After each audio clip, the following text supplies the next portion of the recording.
Hello, everyone. Welcome. I'm Elizabeth Goldstein. I'm the president of the Municipal Art Society. Thank you so much. Thank you. Thank you so much for joining us this evening. And I want to start with a special a shout out and thanks to the AIA New York and the Center for Architecture for hosting us this evening. As many of you know, AIA has been a longtime partner in our planning and advocacy work, most recently helping us lead the Coalition Alliance for Public Space Leadership. That obviously was the organization that led to the enormous victory. We now have a chief of the public realm officer in New York City, which is fantastic and will make a huge amount of difference going forward. But they've also been involved in a multitude of other issues of the day, such as ensuring design excellence in the public and civic realm. It's especially meaningful for us to gather here tonight as we honor projects that exemplify excellence in architecture and urban design, as well as the creative spirit of New York. So thank you again for joining us tonight. This event is an opportunity to come together once a year and thank individuals and organizations whose creations shape the course of our city. Established in 2001, the MASterworks Awards honor projects that make a significant contribution to New York City's built environment.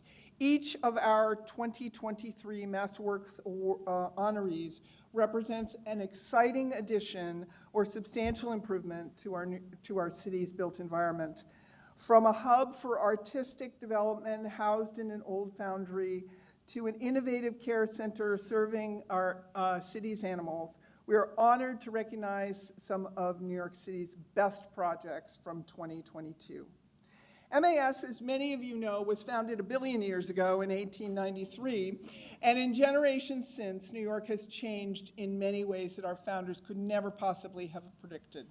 But their original goals still ring through our mission today.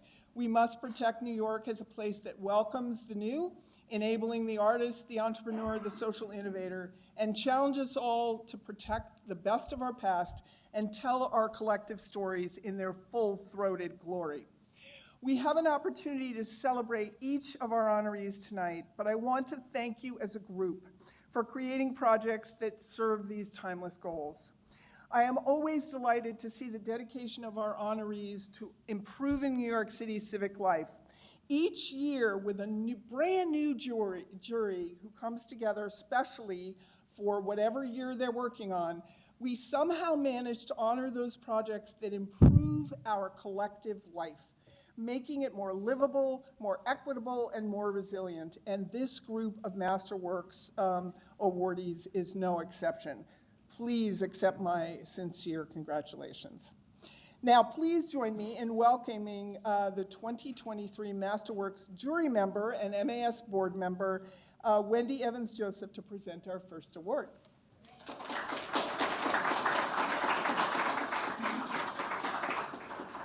Okay, thank you, Elizabeth. It's so cool to be part of a billion-year-old organization. Just love that. Hi, so thank you.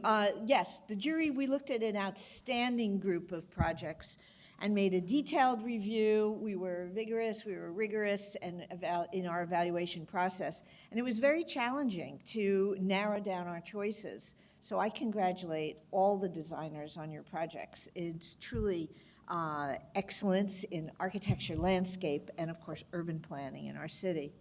I also want to thank the fellow jury members, Wellington Chen, who is the Executive Director of Chinatown Partnership, and Ankinek Shahane, thank you, Principal of Office of Architecture and Senior Critic at Yale School of Architecture.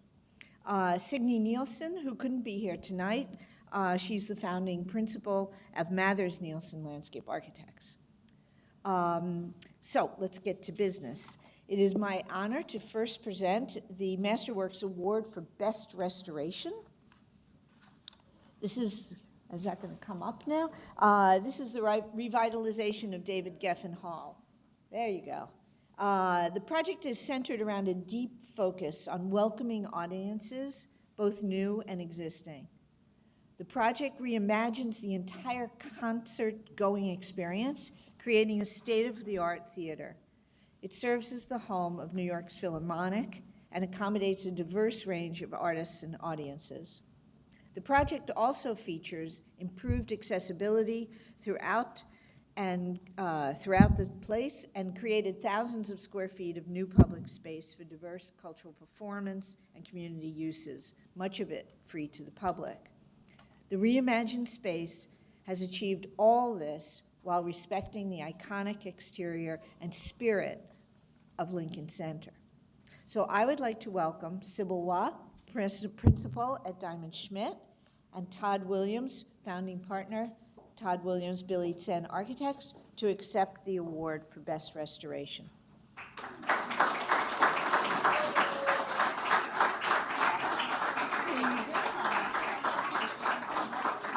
Congratulations. Oh, yeah, we have a picture. This, oh, Sybil, you Oh, you talk, can- but, well, Billy should be here, but so should our entire studio, and Yes. your entire studio. Let's, so we But could maybe just, 200 people. there's so many people involved, and there's a few of them that are here, so if you could just raise your hands, and that way later, when we're wandering around, you could go and say hello. Yeah. And we'll do the same for those of you. Definitely want to meet all of you as well. A project like this doesn't happen without a super strong, healthy culture of support for the arts, and Municipal Art Society has done such heavy lifting in the city and beyond for that. So we definitely want to acknowledge that. I think of it as Mighty Art Society, really. And so we're going to be in the back. That's our table there, where the laptop is on the left. So if you want to come and say hello to us later, please do. I'm accepting on behalf of Diamond Schmidt and Todd Williams, Billy Tien, of course. And then, as Todd has alluded to, so many hearts, minds, hands have created this. Beyond us, many, many more than that. So Yeah. just wanted to acknowledge that and really start a discourse. The thing that I think came out of this, more than the building, more than creating new program, more than attracting new audiences, is the deep discourse that was required to build support for this and to build it. So please keep that conversation going. Yeah, thank you, MAS, Wendy, all of you. This is one of the great awards one can receive, and you're one of the great organizations that makes the city come to life. So thank you. And yeah, it has been a great journey, and the journey continues because Geffen Hall is alive as New York is. Thank you. Yes, thank you.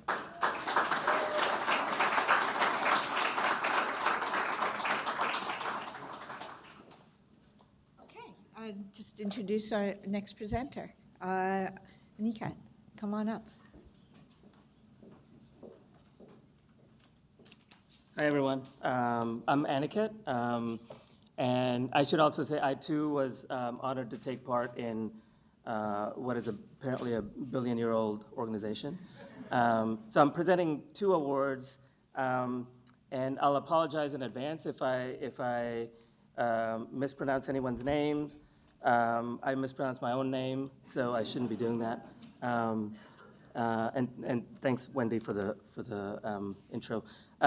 So I think the first one's going to be the best urban landscape for Battery Playscape. Battery Playscape was conceived after Hurricane Sandy and is built to flood and recover. It fosters environmental and cultural awareness through an innovative contemporary design driven by sustainable and water-conscious features. Playscape responds to the site's past and future flooding by telling the story of resilience interwoven with play. At the Playscape, children experience 5 ecology zones: bluff with 5 granite slides, riverbed and marsh with vast salt-tolerant gardens, elevated tree houses, and sand and water play. Also meadow and dune that transforms into an amphitheater seating for performances. Playscape's biodiversity will become an exemplar for flood zone landscapes across the globe. And now please welcome Jeffrey Poor, Principal and Studio Director at Star White House Landscape Architects, and Harpreet Dhaliwal, Principal of BKSK Architects, to accept the 2023 MASterworks Award for Best Urban Landscape.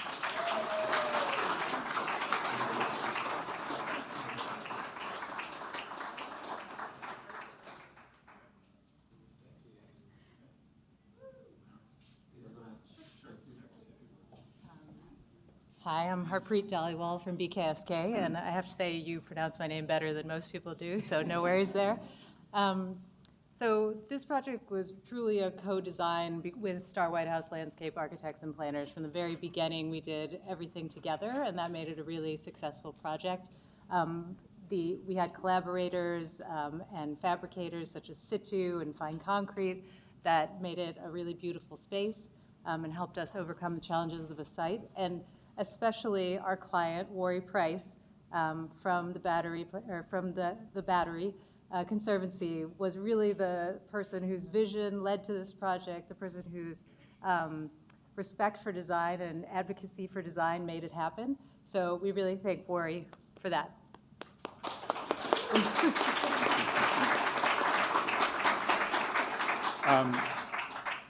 Thanks. It was a really delightful project. It was, let me just say, not 1 billion years in coming, but almost 1 million.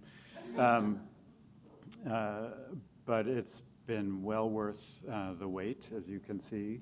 I would say that the collaborative process, both with BKSK and with the Battery Conservancy and the Parks Department, was really fulfilling and resulted in a remarkable example of the possibilities for public open space design. Thanks.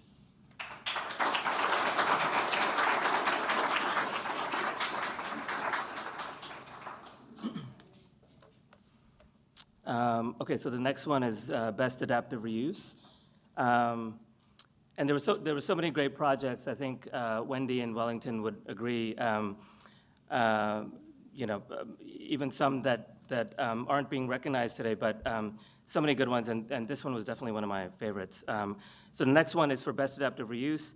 The Mercury Store is a renovated former metal foundry that's been transformed into a new light-filled developmental space for theater artists, fostering collaboration, creativity, and community in Gowanus, Brooklyn. Constructed in 1902, the project updates and opens the original AA frame, timber and brick building by repurposing removed elements as the basis for new architectural features. The more open, expansive space includes rooms of various sizes, as well as some rooms that can be subdivided depending on the needs of the artists. The Mercury Store is bringing new life and light to this historic structure. And now please help me welcome Ruth Mandel and Bobby Johnston, principals of Co-Adaptive Architecture, to accept the 2023 MASterworks Award for Best Adaptive Reuse.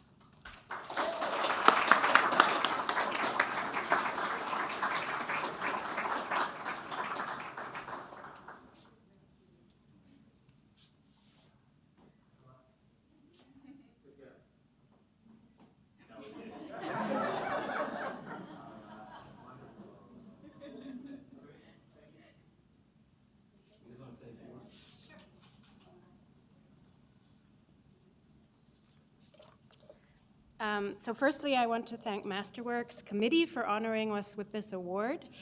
It's wonderful that you're highlighting adaptive reuse as a category. We at Co-Adaptive feel strongly that it represents the future of climate resiliency in our city.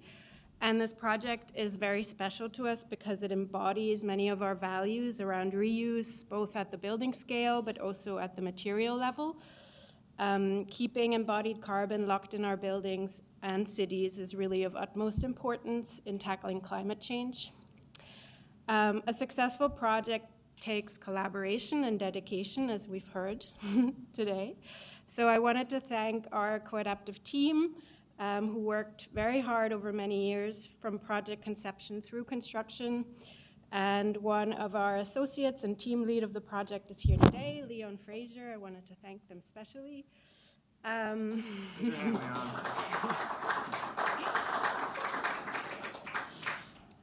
Also, thank you to our engineers, ABS Engineering and A Degree of Freedom, structural engineers, the latter for working with us on a mostly heavy timber structure retrofit. Working with cross-laminated timber was a first for their team. To Bruno Cardenas at Charcoal Blue for designing a space that is acoustically fabulous and flexible. To York Construction, and specifically Artie Pearsall and Zenius for all of their diligence in manifesting the drawings into reality. Working with an existing building that is more than 120 years old undeniably comes with its quirks and complexities. And last, but certainly not least, to our wonderful clients, the Mercury Store, it takes trust and foresight to commission a project that moves the dial, and we are forever grateful to have been given the opportunity to work with them. Thank you.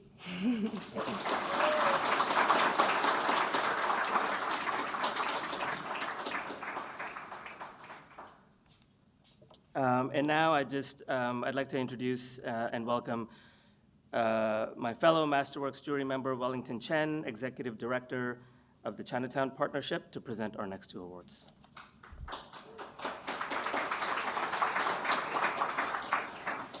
Good evening. Thank you, Annika. And I just want to just echo by saying that I'm sure Wendy also agreed that there's so many great entries today, and to us, all of them are winners. But I'm pleased tonight to present the 2023 MASterworks Award for Best New Infrastructure.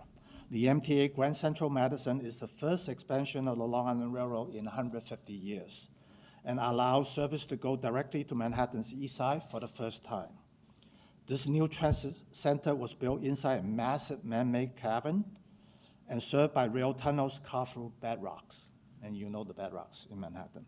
The station is also home to several new artworks by world-renowned artists and original artwork from Long Island students depicting Long Island landmarks.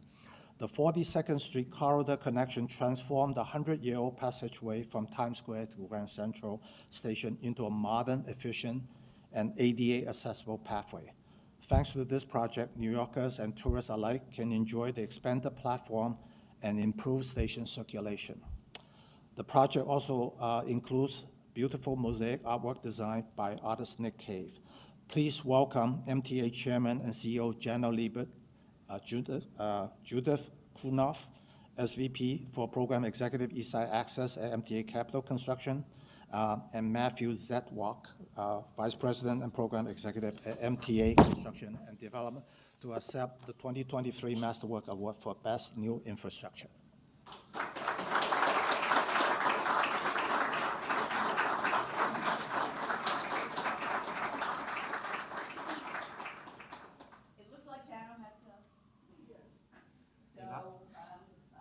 He was here earlier. The MTA obviously has to keep running, and Jenna needs to go places, so.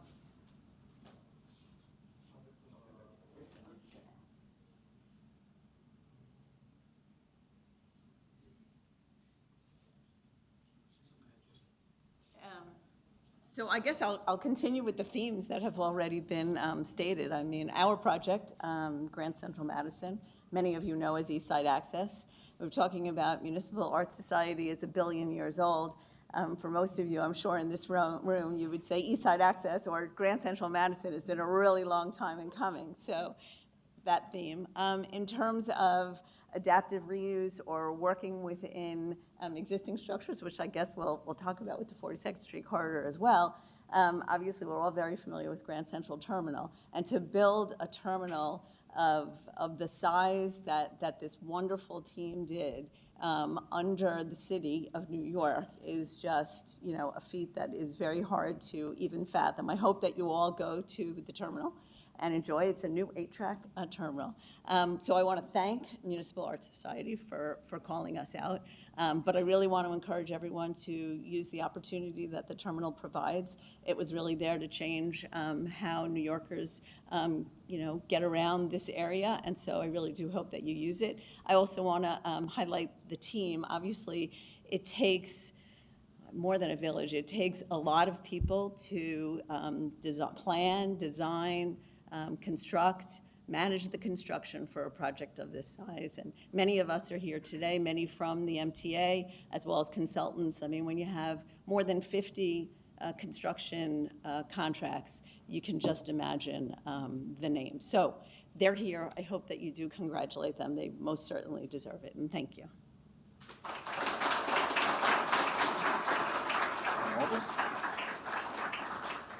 So in addition to the incredible work that we did at Grand Central Madison, which I hope as Judy said, you guys all get a chance to experience.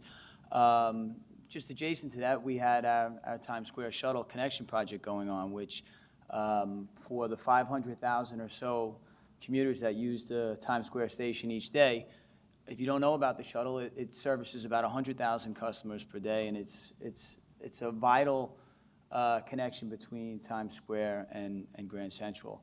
And what's fascinating about this project is, you know, as we try and deliver so many projects here at the MTA, quicker and faster and cheaper, we're releasing a tremendous amount of work. We find these new ways of delivering projects, you know, creative ways, design build, progressive design build.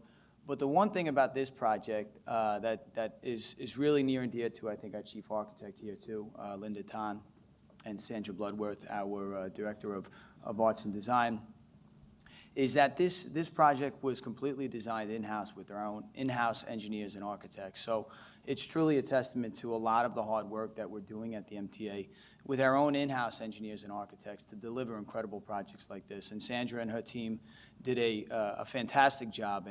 And as a New Yorker, every time I get to go through the station, I always see people taking photos of this incredible Nick Cave piece that was done. And you know, I just say, if you haven't experienced the station, it's quite remarkable. So, and it'll get you right to our new Grand Central Madison terminal too. So, so on behalf of Municipal Art Society, I really appreciate this, and I know that we do too. And our chair, Jano, has now stepped in. I know, Jano, if you'd like to say a few words. I did. Judy did too. I don't mean to put you. So the MTA, we're super proud of these two projects for many reasons. The caliber of the artistic work, which Sandra does such an amazing job curating, getting jobs done like Matt's, Judy's, we'll talk about, getting jobs done on time and on budget. But both of these projects powered through COVID. I mean, we didn't yield the deadline for Grand Central Madison as much as that project had struggled over the years during COVID, and figured out how to get work done in a really complicated environment and to deliver an amazing, amazing space for New York, which, you know, we all treasure the aesthetic and artistic and sort of communitarian aspects of Grand Central Madison, but not to be forgotten, if you're passionate about cities, for the first time we can do reverse commuting to Long Island. We're talking about, you know, building an economy where people are using mass transit, and we're growing job opportunity for New Yorkers, especially low-income New Yorkers, by giving them a bigger footprint to seek work in, and growing Long Island Railroad service by 40%. So those are some metrics of what it means to like grow a true mass transit ecosystem in New York. And Matt's project, the Times Square shuttle, as we always say, was the oldest part of the system, and you know, all of us New Yorkers who grew up here and spent their lives running around to get to Track 4 really appreciate that doesn't happen anymore. In addition to all the other great qualities, but not to go on. These are two great project managers. And I hope we at the MTA will continue to to deserve recognition in this kind of a place, because the MAS really is the guardian of some things that we hold really close to our hearts, which is, you know, creating an urban environment that really honors mass transit and density and dynamism and aesthetics and streetscape, as well as just the basic meat and potatoes of transportation. So thank you again.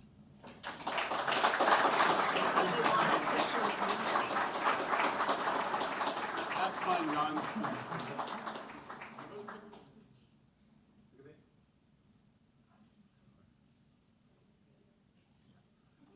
Expect you to be back for the Second Avenue Subway Award. One day. Yes. And our next award is the Best New Urban Amenity Award.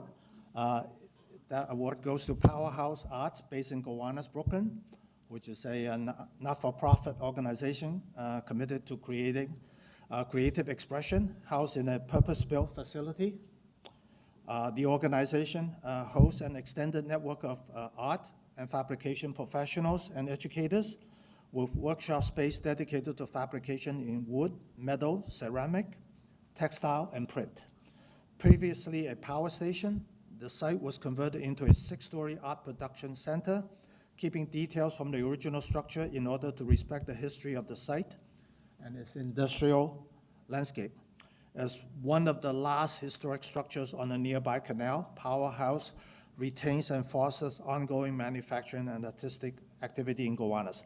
Please welcome Eric Scheiner, President of Powerhouse, to accept the 2023 MASterworks Award for Best New Urban Amenity.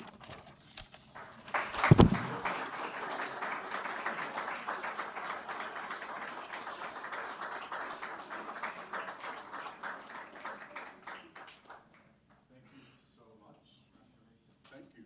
Appreciate it. We should also have our architects come for the award.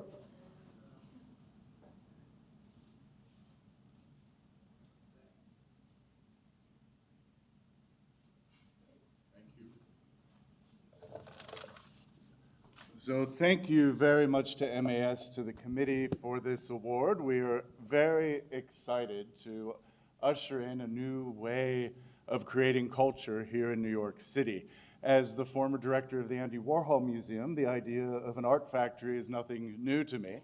And certainly Andy Warhol left Pittsburgh, as did I, to come here to New York to make his dreams come true, to democratize art, to create an underground world that was of his own making, that highlighted subaltern voices and the voices that we normally don't hear, but he amplified them and he made them heard.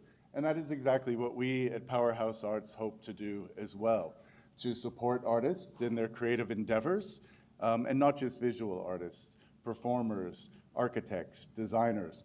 We are a huge art-making factory with 7 workshops, and we encourage artists to come and make their dreams come true.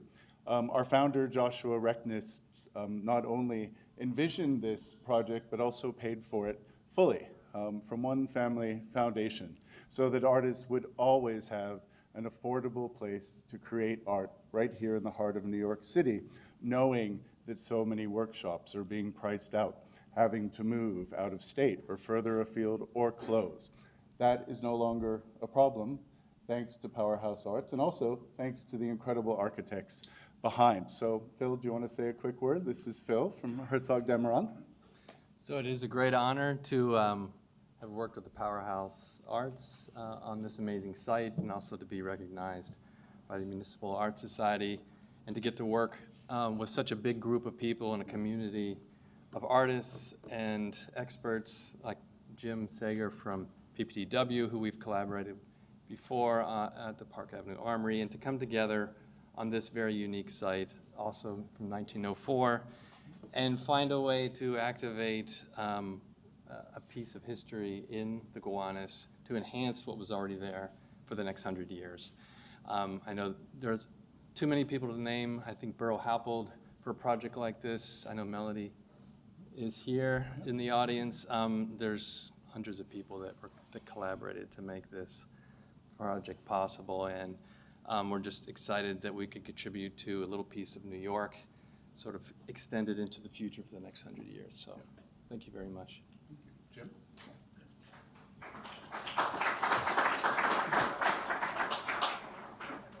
PPTW, we're very honored to have worked with Powerhouse Arts, with Joshua Reznitz from the beginning, and of course with Herzog Demeron starting back in 2016. What strikes me about this project is that it's a real gift to New York City. I think that the ability for artists to create works to fabricate art in the city is a really important thing. It was something that was kind of on the, has been on the wane in Gowanus due to the rezoning there, and this project really anchors that ability, and I think that's a great gift to the city, as well as the preservation of the BRT Powerhouse remnant, and it really revitalizes this corner of Gowanus, and I think it's nice to have that piece of history still remaining and kind of anchoring the history in that neighborhood. So, thank you, MAS. For this.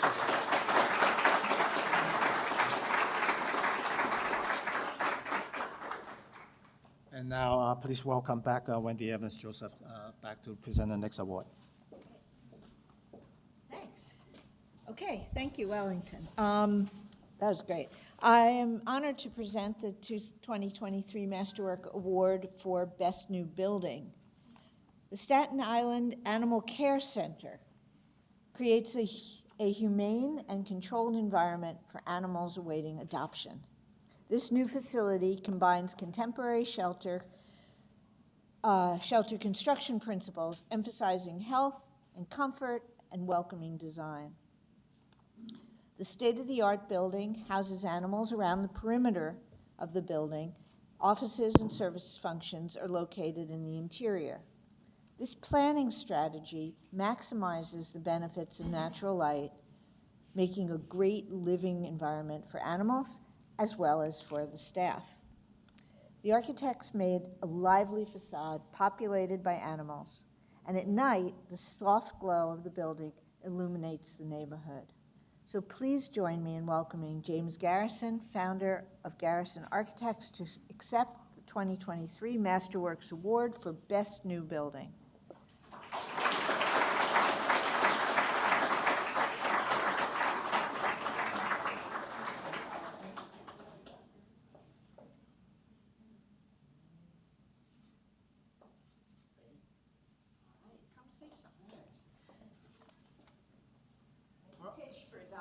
Oh, yes, well, there are many animals who would love to see you at the animal shelter and all the animal shelters throughout the city. You know, I was thinking about this award program, and you know, it's really an unusual and wonderful award program because it's for us. It's for the things that matter in our city, and that's, you know, that's unusual in itself. And it's also a program that you don't pay for and you don't choose to submit for.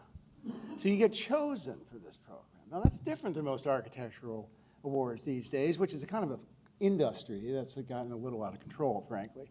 So this one counts, and I think that's this fantastic thing. You know, these buildings take a lot of work, right? This is a product of the Bloomberg administration Design Excellence Program. It was modeled on our federal Design Excellence Program. It's a wonderful program, and any of you who find yourself in a position of sponsoring such a program, go for it, because it has produced tremendous buildings in our culture for a very long time, and it's a great thing. And they come and they go, you know. They come and they go according to, well, many things. The people who worked on this building, many, I mean, a young graduate of Pratt Institute, who was my student, was thrown into doing the construction administration, Anthony Andrews, and I'm sure he hated me for it. But he got it done, and he suffered through it for a long time, and it was a lot of work. He worked with Amjad Dutt from the DDC. He worked with a wonderful structural engineer about whose kind I don't know we'll see again, named Chris Anastas, and he worked with the Plus Group of wonderful HVAC engineers. So, and of course, the folks from Animal Care and Control, who are a whole nother breed. Worked with animals every day. It's a whole nother kind of person, I think. So, and I guess the other thing I should mention is this was possible. It was funded because of a young man who saved his cat in a house fire and perished in the process, named Tommy Monahan. So this was for Tommy, this building. And, you know, the Staten Island folks, they got it, you know, funded and got it done, and it's a fantastic thing. So again, thanks so much. It was really a pleasure.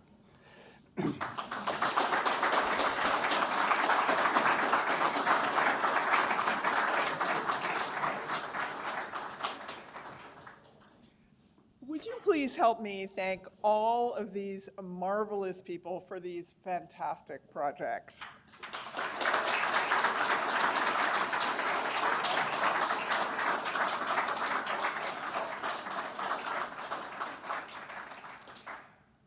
see what I mean about great civic spaces and architecture and the contribution and design and the contributions that all of these projects, both together and separately, have contributed to New York City. It really is an extraordinary thing. I want to thank again Wendy and Wellington and Anneke for participating in the jury, and Signe, wherever you are tonight.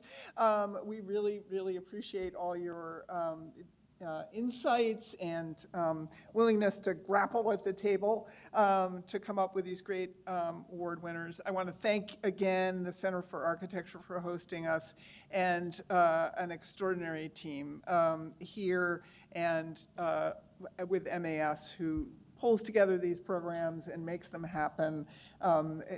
It feels like it's all seamless, but it's not. They work really, really hard. So thank you to Genevieve, the two Genevieves, for making this evening such a success. And